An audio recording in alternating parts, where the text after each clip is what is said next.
I'm Rhett. And I'm Brandon. And we're the House Dads. Because we're dads who sell houses. But we're also husbands, business owners, sports freaks, Christians, friends, marketing nerds, TV show bingers, and so many more things. Like so many of you, we're just trying to do it all. And we're trying to do it well. And that's what we're here to talk about. Welcome, everybody, to episode 25 of House Dads. We're 25. So glad that you're here. 25. I know, we're getting there. But we are so glad that you're here. And we're excited about what we're going to be getting into today. Sorry, I'm. How you feeling? I don't know. I feel a little weird. I don't really remember my dreams. Do you remember your dreams? Sometimes I do. I feel like the good ones I don't. They just Yeah. kind of blend out throughout the day. I Right. forget about them. Right. I feel like I don't dream much, and then when Courtney hears me talk in my sleep or say something in my sleep, it's always about real estate.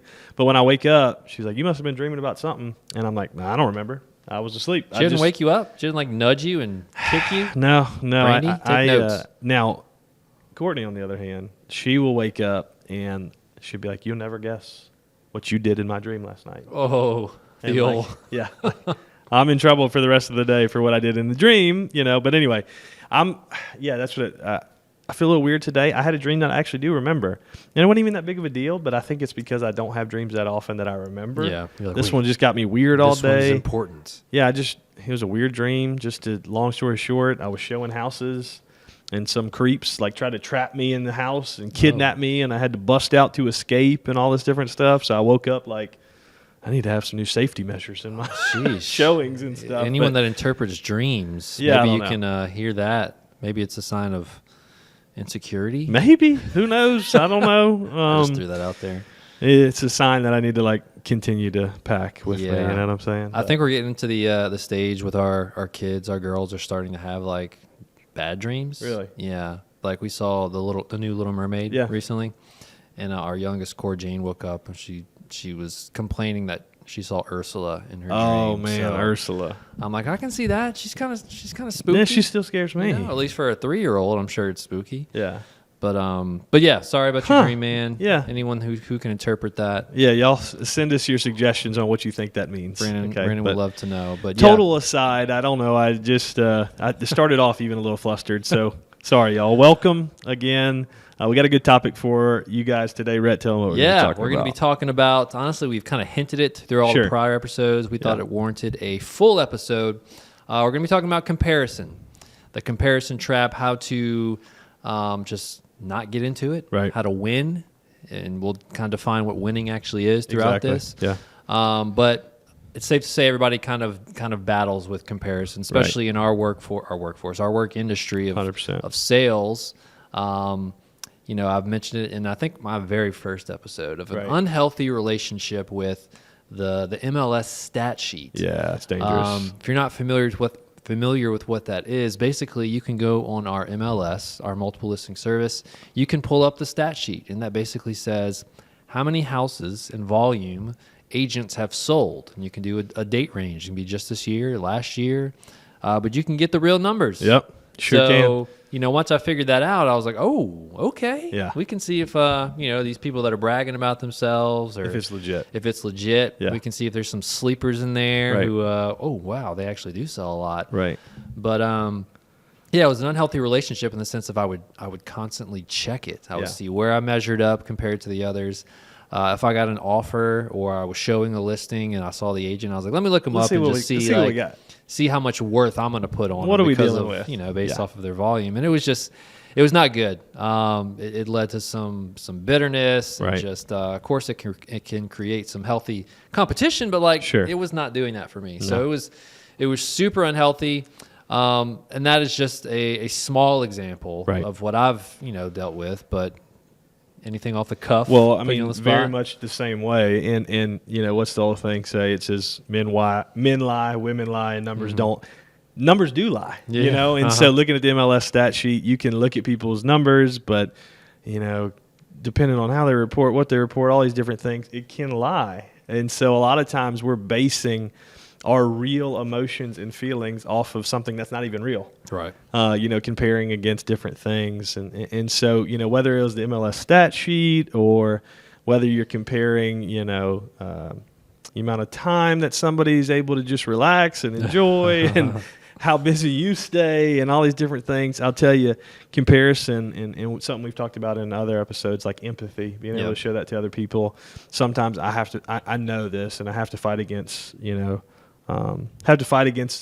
pride by saying, hey, look, somebody's complaining about how much time they don't have or how busy they are and stuff. I'm like, you just don't even know, bro. And so comparison, even in that regard, is something that I work through a good bit. How about the people who say how tired they are and they don't have kids? You're like, whoa, bro, you don't even understand. Let me tell you what tired really is. Yeah, and that's when I just tell them, hey, each season's going to require more of you than the past, so just get ready. Take your naps now. Shout out to, I don't know if I can name drop them. They can sponsor us. This energy drink I'm drinking, Celsius. Yes. Gives me the energy because I do get tired. Yeah. But yeah, so going in and talking on the topic of comparison, I think I've found that it's easy to compare, but when you're younger, you start, you compare maybe shoes, your material things, how cool your parents are. Right.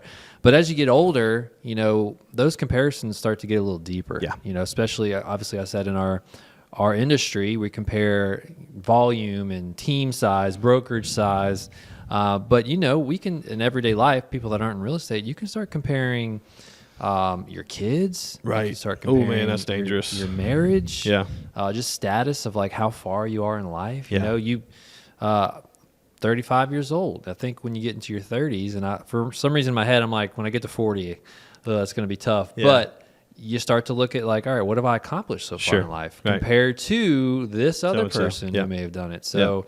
But I'd argue that it gets a little more dangerous with those things because there's bigger consequences to falling into that. It's not just something material, and that's not good comparing either. Yeah. But then when you start comparing the immaterial, things that you really can't touch and feel, that gets even more dangerous because it's dealing with something a little bit more deeper. Yeah. It gets it's a slippery slope for sure. So, but yeah, this episode we're going to be talking about that, going a little deeper and how you can kind of counteract that. Yeah. But I was going to tell a little story that I heard. If you haven't seen, you've seen The Office. Everybody's seen The Office, at least once, right? Who's the most memorable character that you can think of in The Office? Well, there's a couple of heavy couple contenders. Yeah, my favorite character, if I can just go ahead and say that, is Kevin.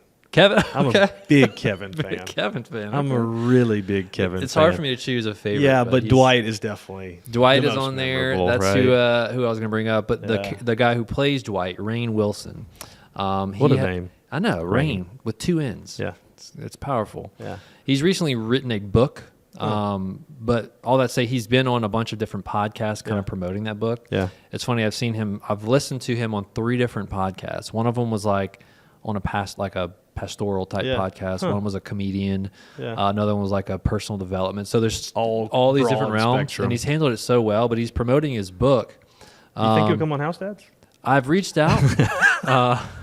Sorry, unread. That would be tight. Speaking of that, cool. Rainn, if you're watching, man, we'd love to talk to you about it. Yes. Go ahead. But he mentions a time in his life. The book he wrote was about kind of his spiritual being, where he is now spiritually, how he's kind of come to where he is. But he talks about some of he's going through therapy. And he battles with depression and anxiety. Yeah. But he mentioned that some of his darkest days were during the Office prime, like the prime days where the Office was getting nominated for awards. He was just like at his prime. Yeah. So you never know what people are going through. You think, man, he's living the life, he's successful. But in his head, he was like, all right, what's next? Like, I'm popular on TV. I want to be a movie star. And he never quite got his hit with a movie and kind of got past that, Office status, which is by all means a great status. Right. I'd Yeah, love that's to be huge. Yeah. associated with that. Yeah. But it was crazy, man, to think that he was going through such a hard time where so many people were probably like, I wish I were where he was. Exactly. Dude's got it made. Yeah. Making all kinds of money, super famous. I think it's important. Like, that's a great example to remember. And especially in social media, a lot of times we're comparing that behind the scenes, mundane, boring, repetitive life that we have to everybody else's highlight reel. Right. And so, man, that's crazy. And you see that a lot in Hollywood. Really successful people that even, they're attaining a lot of things that are pretty awesome. They're still not happy because of that comparison. Yeah. I've seen so many memes of like, money isn't everything, says the rich person. Yeah. Looks isn't everything, says the beautiful person. Right. But you never know who's going through things. But I would say it's safe to say, correct me if I'm wrong, everyone to an extent struggles with comparison of some sort. Yeah, I'd say everybody does. But so, we're going to be talking about how to combat that. How do you, if you are struggling with that, and there's different realms of comparison, there can be the success or the status symbol, right? Body comparison. I mean, that's a whole nother thing. Social media, the imposter syndrome type feel. Right. So how do you combat that? So that's what we're going to be digging into. And I will give credit where credit is due. I did not come up with these things, but shout out to a guy named Jordan Rainer. He writes devotions that I read a lot, and a lot of them are kind of geared around God in the workplace and just kind of work-related things. But he's been going through a series on how to combat comparison. So I was like, this is perfect to kind of take some nuggets from that and go into it. So we're going to go through 4 things of what you can do if you struggle with comparison to any degree, of what you can do to try to fight against it and win, so to say. Yeah. If that's even fair to say, win kind of puts you. Yeah, I mean, win the fight against comparison, right? Not win against other people. Other people that are comparing. I compare more or less than you. Yeah, yeah. But yeah, the first one, it goes pretty deep to combat comparison, is admit your pride. And a super deep quote, or just kind of hits me deep quote from C.S. Lewis, our boy C.S. Lewis, in the book Mere Christianity. Have you read that before? Yep, I sure have. Great book. It's really good. His quote is, "We say that people are proud of being rich or clever or good looking, but they are not. They are proud of being richer or cleverer or better looking than others. Wow. If everyone else became equally rich or clever or good looking, there would be nothing to be proud about. It is the comparison that makes you proud, the pleasure of being above the rest. So once the element of competition has gone, pride has gone." Wow. Yeah, Isn't that crazy? It's deep. Yeah. It's not the actual achievement. It's not the actual place or the destination that we reach that we're proud of. We're proud of doing better than somebody else. Yeah, I want to be clever. I want to be funny. Yeah. But no, I just want to be more funny than you are. Exactly. The The at the end of it. And that shows you, I mean, that it really is pride that's the root of all that comparison. Right. And it's pride that leads us to want to compare and be better than others. And it's also that pride is actually the root of us feeling inferior to others. Mm-hmm. And I said this in a podcast before, but the point of comparison when we put ourselves above somebody is to make ourselves feel better. Yep. And in the point of when we look up and like, oh man, I wish I was this.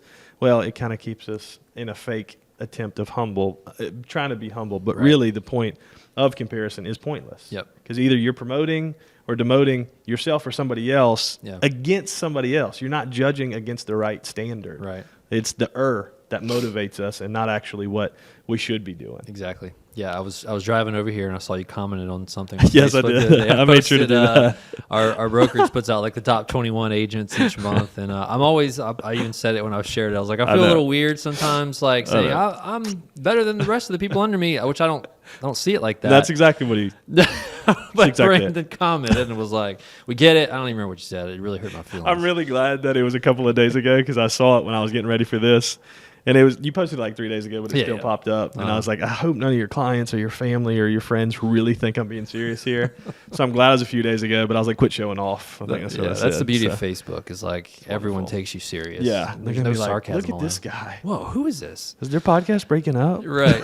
That's funny. But yes, so I would say it's safe to say that no one wants to be admit that they're prideful. Right. Right. So this step that we're talking about is just admitting that you're admitting that it is pride. Right. That you do have goals to be all the things we mentioned, but is it pride that's giving you the desire to be more than the next person? Exactly, because there's always going to be, and if you're saying right now, you're like, oh, I don't really do that. I don't have a problem with that. I don't, or what's wrong with that? What's wrong with being proud of being better than the other person? It's like, well, because there's always going to be somebody else doing better than you, and there's always going to be somebody else doing worse than you. Yeah. So it's this movable measuring stick that you're always trying to be trying to be better, trying to be funnier, trying to be greater, whatever it is, and it's exhausting. And it's a perpetuating cycle that you're never going to get out of. A student stuck in. Yes, that is it's inevitable, or it's just a cycle of that. So, but yeah, admitting that you are prideful, it helps. It kind of shows you like, all right, I need to kind of back off a little bit. And that's where the weird discussion of being competitive comes in. Yeah. I think it's okay to be competitive. Sure. Like you want to win. You want to excel. Yeah. But we'll get a little more into that. But that's where I was unhealthy in the sense of the stat sheet. Tell me. Well, I don't know. Yeah, this was big for me in real estate, especially when I was really, really focused on production. And now as you shift, and you still want to sell a lot of houses, but continuing to manage and train and grow other people, it slacked off a little bit. But I used to be the most competitive in any type of game. You played sports. I mean, you playing sports, and on the football field, obviously that competitiveness came out. But dude, if we were just like shooting basketball in the pool and playing horse, I'm like, no, I'm winning this horse game, dude. Take all of you down. And what's intense is Courtney, my wife, is the same way. So like when we play board games, I was about to say Board Game Central, and all that different stuff, dude, it gets heated. We will never play board games with. Like, we've been talking about going to dinner with our wives. We will not play board games. Brandy will shut down. She's competitive. Sure. But she's just not going to She does not want to get into Have you ever played the game Resistance? No. It is the best board game you'll ever play. It will turn best friends into absolute sworn enemies. It will take couples into tear them apart. You have to lie and deceive and cheat. It's amazing. It's amazing. So look it up. Sounds awesome. Resistance. Anyway, it's good. But the competitiveness really comes out when we play that. There's a game called, have you played Chameleon? Uh-uh. It involves like kind of lying and getting people to believe something different. Okay, Brandy so won't play very that similar. She's like, I'm out. I don't want to lie to people. I'm like, it's a game. That's really nice. But yes, go Brandy. That's sweet. She's sweet. That's sweet. Shout out Brandy. Love you. We're cutthroat. The next one we're going into after admitting your pride, it's going to sound a little corny, but to be grateful for the goodness in your life. Wait, there's more, but also in others' lives. That's good. I know you're like, what? That's a little extra. Yeah. But kind of prefacing this with a story I read that was in the devotions. It hurts to read this because I love Waffle House. It doesn't shed a good light on Waffle House. Gets a lot of bad reps sometimes, and they shouldn't. No, they shouldn't. It's one of the greatest establishments in America. Well, this story is not very great, but it involves a shooting. Apparently, I've never heard of it, but on April 7th, 2019, a guy named Craig Brewer walked into Waffle House and he started handing out $20 bills to people. He was like, "I'm going to bless people. I'm going to hand out money, bless them." I read a little more about it. He was just kind of having conversations as he was giving it out. But for whatever reason, there was a guy in there that he did not give money to. He didn't have the money to give everybody. Gotcha. I don't know why he chose some people over the others. But this person that didn't get any, he was a little ticked. I guess the jealousy hit him, and you never know what was going on in someone's life at that time. But long story short, he walked out, got a gun, came back in, and killed him. Wow. Yeah. So I was still go to Waffle House all my days. Yeah, but if somebody starts handing out money, that's crazy. Like you think, oh, that's cool, but I mean, it turned into not. Yeah, but oh gosh, he's not with us anymore. But you remember the lesson from school? Like if you don't have something for everybody, don't bring it. Yeah, I mean, but granted, hey, I don't know the full context of it all. Full context of everything. But I see where you're going, and what you're saying with that is like we have to be grateful for the things that we already have. Yes.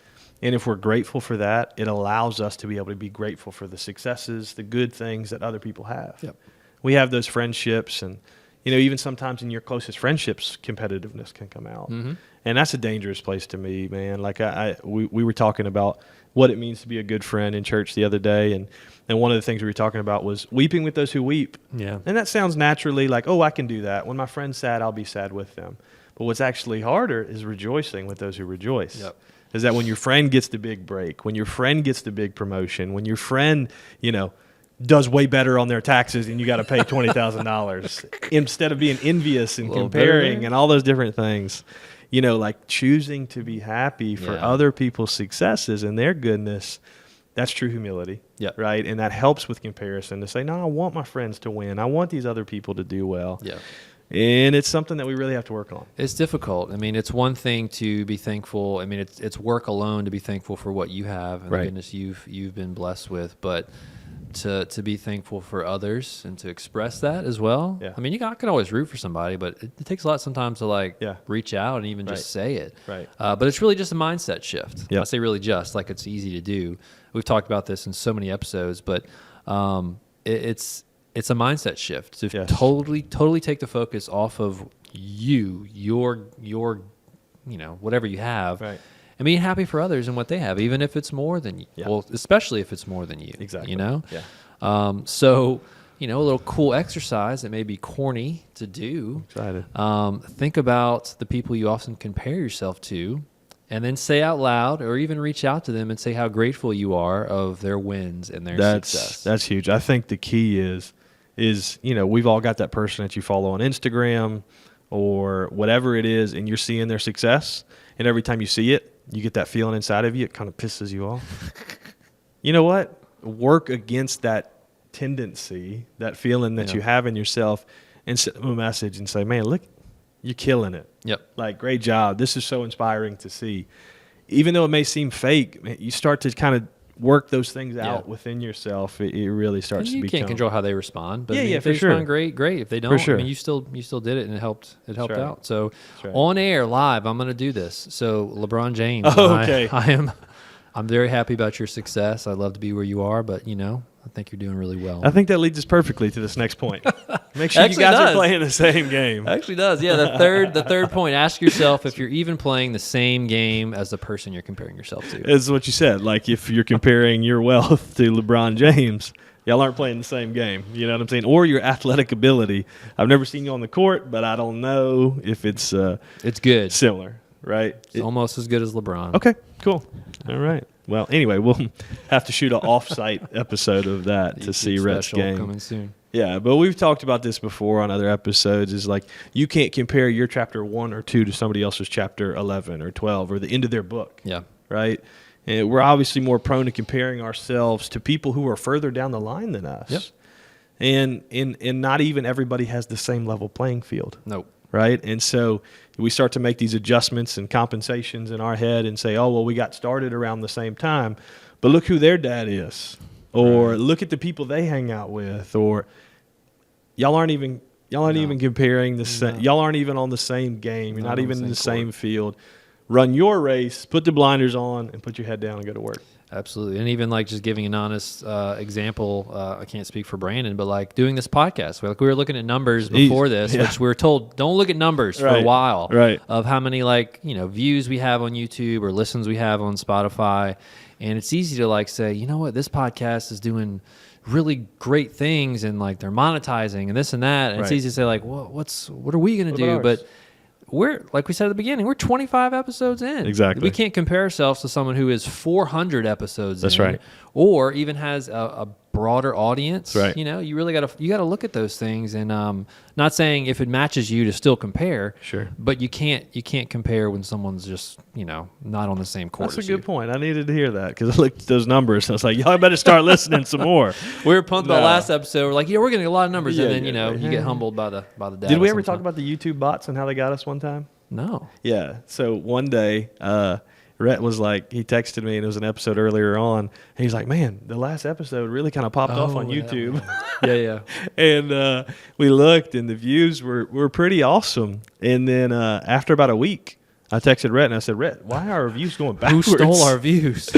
Supposedly there's something where they did an audit and some bots were looking at our videes, so they weren't the real views. Yeah. So that was really humbling. That was a we check got to like, ourselves. Dude, we're hitting the big time. We did it. Yeah, and it was still a lot of views. Don't get me wrong, great. but yes, you can't compare someone that's down the road to where you are now. That's exactly right. Fourth and final point. This is a big, but don't focus on being the best. Focus on doing your best. It's good. It's really, you got to get a grip on your definition of success. It's not your definition of success. I would venture to say, well, some people may not, but like, it's not to be, I want to be better than everybody. Right. It's most of the time, it's little things like, hey, I want, financial freedom that fits me, not fits this other person. I want to spend more time with my family. I want a healthy family. I want I want to just wake up happy about my life. Right. That's a definition of success. So you got to get a grip on that. Yeah, and like you said, it's easy to lose sight of it and compare when it's all about like this vain pursuit that you can put your hands on and touch and feel. But the true meaning of success could be just like stewarding what you've been given well. Yep. So doing the best with what you've got, because maybe you've been given less. Right. Maybe you've got a different hand that's been dealt than somebody else.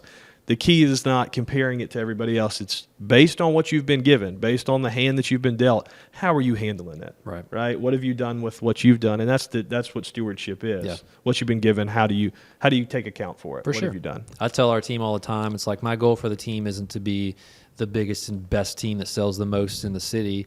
That'd be cool, but Sure. like I just want us to do our best and to just to be happy. And if it ends up we're on top, cool. Great. But if not, we're hitting our goals, Yeah. But it's just an inevitable cycle of there's always going to be somebody who's richer, who's stronger, who's faster, smarter, more talented, more popular. It's a never-ending thing. But even if you do get to where you think, wow, I am the best, spoiler alert, there's not really people at the finish line saying, you did it. We love you. We want to be just like you. There's always going to be someone more, or someone wanting more, or envy.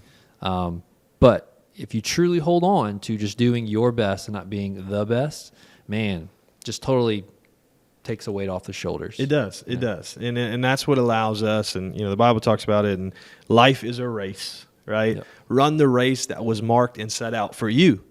Because if you start stepping out of your lane, you start looking at everybody on the other side of you, what it actually does is it slows you down. Yep. Run your race, the one that's marked out for you, and you actually are able to be a good steward of what you have been given. Absolutely. So, yeah, those are the 4 things. And to recap, first one is to admit your pride. Classic, it froze on me. Admit your pride.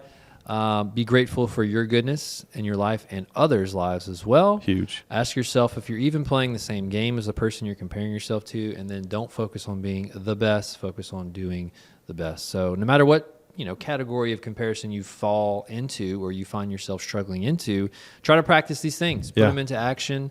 I'm not going to say it's going to solve all of your problems, but it definitely helps. Yeah. It takes work. I agree. And I want to reiterate and double down with what we talked about.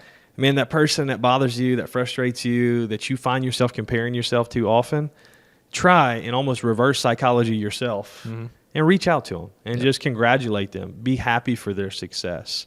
Man, you're not stealing anything from them when you're talking about them. Yep. You're stealing something from yourself when you're comparing yourself to them, and you're losing joy, and you're losing sleep, and you're losing peace. So be pumped for them. Be excited for those people. Even if they're not your friends, they're far-off acquaintances. Be happy for them. LeBron, I'm happy for you, man. I love it. Love what you're doing. Keep doing what you're doing, dude. Anyway, that's all I got, man. Love it. Cool. Guys, thank you so much for being here. I hope that this was helpful for you. I think that no matter what stage of life you're in, no matter what business you are, or no matter what business you're in, or no matter what is going on in your life right now, that this is timely, that we all struggle with this comparison. And so I hope that you do win, not against somebody else, but win the battle against comparison, and that this all helped for you today. So we'll see you next time. See ya.